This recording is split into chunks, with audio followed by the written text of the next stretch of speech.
Antes Claro. disso, você fazia a previsão do tempo. Aham. Curiosidade, Aham. né? Como é que era? Porque, assim, primeiro, você precisa conhecer realmente toda Pelo a menos a região, geografia tal. do país.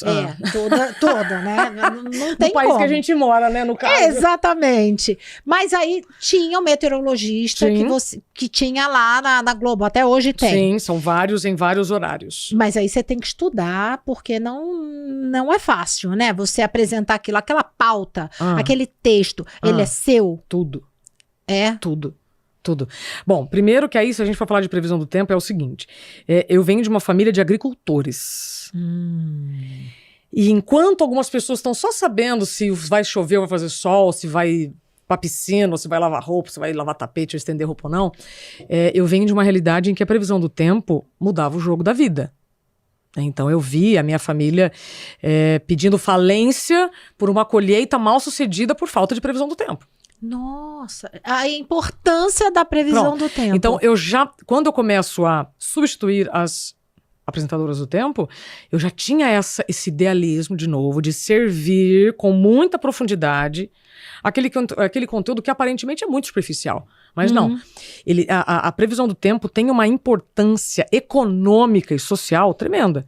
Vide quando você não respeita a previsão de chuva aqui em São Paulo e você vai para uma área que você já sabe que alaga, você vai ficar preso no alagamento se você já tem uma informação. Sim. Tá? Então, eu já tinha esse senso de muita responsabilidade com a previsão do tempo. Aí, quando você assume essa posição, na Globo, não posso falar dos outros lugares, você sempre vai ter um meteorologista, porque um meteorologista analisa informações, dados que chegam de satélite. Então, quando alguém fala assim, o tempo tá louco. Eu dou risada, né? Até hoje. Mas muito mais na época, né, em que eu fazia isso diariamente, eu falava assim, então, a natureza sempre busca o equilíbrio.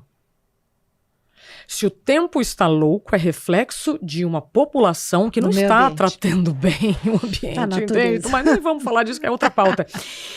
Então, o meteorologista, ele vai analisar dados. Se esses dados correspondem ao que vai acontecer, então previsão não é precisão.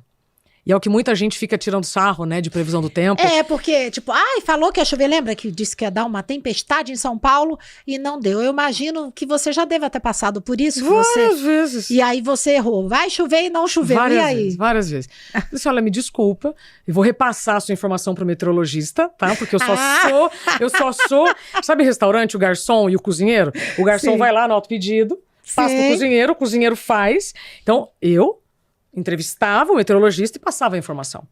Agora, veja só. O meteorologista está lá analisando os dados que vêm de satélite. Tem mapas, inclusive, que hoje tem muito mais acesso, que você vê os ventos soprando. Aí você está vendo aquele ventinho vindo, você fala, já estou sacando, se está vindo do oceano, vai chover. Mas, às vezes, entre uma previsão e aquilo acontecer, a velocidade mudou, a temperatura mudou, a pressão mudou, uma série de elementos mudam. A rota do vento também muda, né? Você vê. Então, a previsão do tempo é um instrumento para tomada de decisões que são muito sérias. Mas hoje, se você precisa de fato disso para tomar decisões econômicas e sociais, você também pode se basear pela internet. Você não tem só a televisão. Sim, antigamente era muito mais. Na época que você fazia. Exato. Então, é isso. Respondendo a sua pergunta, para ser um meteorologista, você precisa fazer uma faculdade que, se eu não me engano, são 5 anos. Você tem que entender de muitos cálculos, muita física, muita matemática. Quero aproveitar e mandar um beijo pro César Soares, que foi o meteorologista mais incrível que eu conheci. Eu sempre chamei ele de Rock Meteor Star. Que o César é um cabeludão, ele ainda tá na Globo, amo ele de paixão. É uma das pessoas que fala sempre comigo. Vi em rede social. Ele é maravilhoso. Carol, manda um beijo pra ele. Fala, César, Isabela tá aqui falando de você. Aprendi demais com ele. Então, todos os dias, não importa o jornal que você tá fazendo, se era de madrugada, à tarde, da noite, você vai ter um meteorologista. Em que você recebe os mapas, que aí vai ser do Instituto Nacional de Meteorologia. E cada período do ano você tem uma informação mais sobressalente. Então, é queimada, é seca, é chuva. E nós estamos falando de um país deste tamanho. Hoje, por exemplo, o que está acontecendo em Manaus não é o que está acontecendo aqui. Não, de jeito nenhum. Não tem como. Mas foi uma experiência maravilhosa.